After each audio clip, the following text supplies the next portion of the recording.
सुबह का सूरज चमक रहा था। हवा में ईद की खुशबू थी। गांव के हर घर में चहल पहल थी।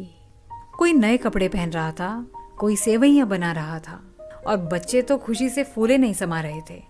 आखिरकार आज ईद थी, खुशियों का दिन। लेकिन इस चहल पहल के बीच एक छोटा सा दुबला पतला लड़का भी था, हामिद। उसके पास ना तो अच्छे कपड़े थे, ना जूते, ना ही उसके जेब में खूब पैसे थे। वो अपनी दादी अमीना के साथ रहता था, क्योंकि उसके माँ बाप बहुत पहले ही उसे छोड़कर इस दुनिया से चले गए थे। लेकिन हामिद को अपनी गरीबी का कोई दुख नहीं था। उसके मन में एक अजीब सी खुशी थी। वो सोच रहा था कि जब वो मेला घूमकर आएगा तो उसकी दादी उसे देखकर कितनी खुश होगी। हामिद अपने दोस्तों के साथ मेले के लिए निकल पड़ा। चारों ओर रंग बिरंगी दुकानें सजी थी, खिलौने, मिठाइयाँ, झूले और चमचमाते सामान। उसके दोस्त खुशी खुशी खिलौने खरीद रहे थे। कोई पीतल का सिपाही ले रहा था, कोई रंग बिरंगी पिस्तौल तो कोई लकड़ी का घोड़ा। किसी ने गर्मा गर्म जलेबियां खरीदी तो किसी ने समोसे। हामिद ये सब देख रहा था, लेकिन उसकी जेब में बस 3 पैसे थे। वो समझदार था, जानता था कि उसे सोच समझकर खर्च करना चाहिए। मिठाइयाँ खाने से बस एक पल की खुशी मिलेगी, लेकिन फिर खत्म हो जाएगी। खिलौने टूट सकते हैं, लेकिन अगर कुछ ऐसा लिया जाए जो हमेशा काम आए तो वो ज्यादा अच्छा होगा। और तभी उसकी नजर एक दुकान पर पड़ी जहाँ लोहे के चिमटे रखे थे।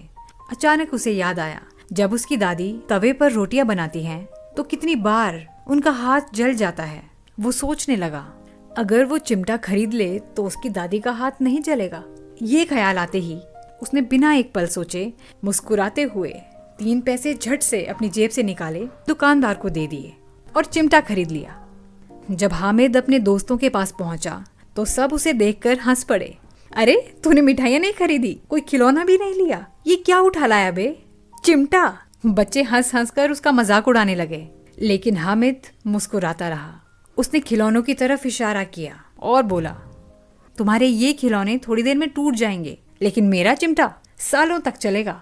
और सबसे बड़ी बात, इससे मेरी दादी के हाथ भी नहीं जलेंगे। बच्चे ये सुनकर चुप हो गए। उन्हें एहसास हुआ कि हामिद ने जो खरीदा है उसमें प्यार और समझदारी छिपी है। हामिद जैसे ही घर पहुंचा, उसने खुशी खुशी दादी को चिमटा थमाया। दादी देखो, मैं तुम्हारे लिए क्या लाया हूँ। अमीना ने चिमटा देखा, फिर हामिद की भोली सूरत को। पहले तो वो गुस्सा हो गई, अरे अपने लिए कुछ ले लेता या मिठाइयाँ खा लेता। लेकिन फिर जैसे ही उन्हें हामिद की मासूमियत और प्यार का एहसास हुआ, उनकी आंखों में आंसू आ गए। ये कोई मामूली चिमटा नहीं था, ये एक छोटे बच्चे की अपने बड़ों के लिए निस्वार्थ मोहब्बत की एक निशानी थी। उन्होंने हामिद को सीने से लगा लिया और रो पड़ी। इस कहानी को सुनकर एक विचार मन में आता है, सच्ची खुशी दूसरों का भला करने में होती है। त्याग और प्यार किसी भी महंगी चीज से ज्यादा कीमती होते हैं।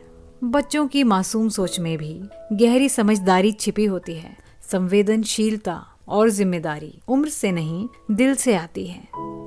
प्रेमचंद की ये खूबसूरत कहानी ईदगाह प्रेम, त्याग और इंसानियत की मिसाल है। हामिद का चिमटा हमें सिखाता है कि असली खुशी सिर्फ अपने लिए कुछ खरीदने में नहीं, बल्कि अपनों के लिए कुछ करने में है।